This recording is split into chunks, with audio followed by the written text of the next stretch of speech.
up, everyone? Thanks for joining in today. We're going to talk about our Bronco, how we ordered it from Ford, from the factory, no mods yet.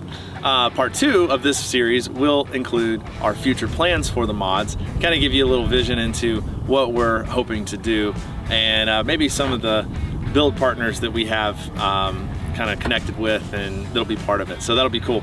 But yeah, to start, let's talk about ours. This is a carbonized gray, 4-door, Outer Banks with a soft top. It's got the 2.7 liter V6 engine. We got the mid package, and then the interior is the roast leather, which we love. So yeah, originally we had ordered a Badlands hardtop, and the reason we changed was really primarily due to some of the supply commodity constraints and stuff like that. And then also just some of the quality control issues they were having with the hardtops that were delaying orders. And we wanted to get ours a little bit sooner, so we said, hey, you know what? Forget the hardtop. We'll try to get one of those later, and we'll just go with the soft top. We live in Texas. It's great weather most of the time, so we just plan to keep the top off, period.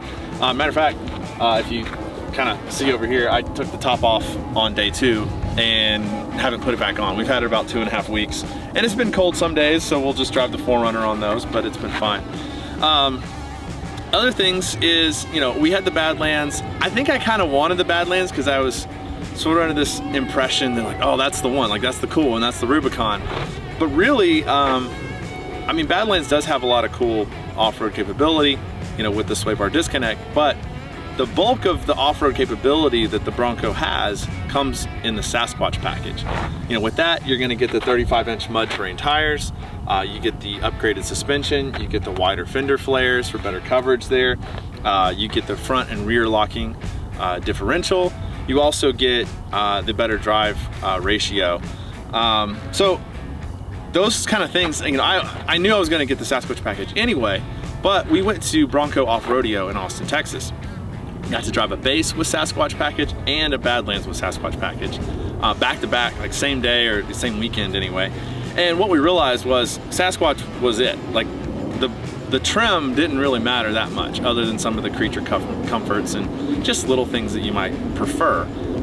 But other than that, it wasn't that big of a difference. You know, the sway bar disconnect is nice, but if you're not a hardcore like rock crawler, you don't really need it. And that's kind of what I felt like after doing that whole course is, you know, we did some of the more challenging stuff in the base, Sasquatch, and it was totally fine. There were things where I was like, yeah, the sway bar would have been nice, or the disconnect would have been nice. But for us, that was like an easy, all right, let's drop that, and then we'll get leather interior instead. Because, you know, we were trying to keep the price manageable. And we also got the mid package on the interior. I think part of me kind of wishes we had gone with higher lux. You know, the bigger screen wasn't really a thing that I felt like I needed. The dual AC was weirdly like the #1 thing that we wanted, just because my wife and I are just totally different with all that. But the other things we didn't really feel like we needed in the high and the lux package. I will say the sound system isn't great in the mid. I wish we kind of got an upgraded sound system, but that's something I'll look into for aftermarket. But yeah, this is it. We just want to kind of show you, you know, what it looks like, what we ordered before we go get into all the mods. I think we're starting our first ones next week, so that should be pretty cool. Let me go ahead and show you this. If you want to come around, I'll just kind of walk you around the vehicle a little bit. We loved carbonized gray.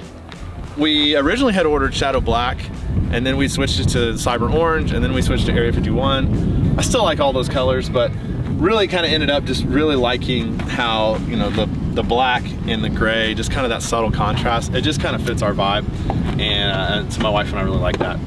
But I wanted to show you the interior if you want to walk around.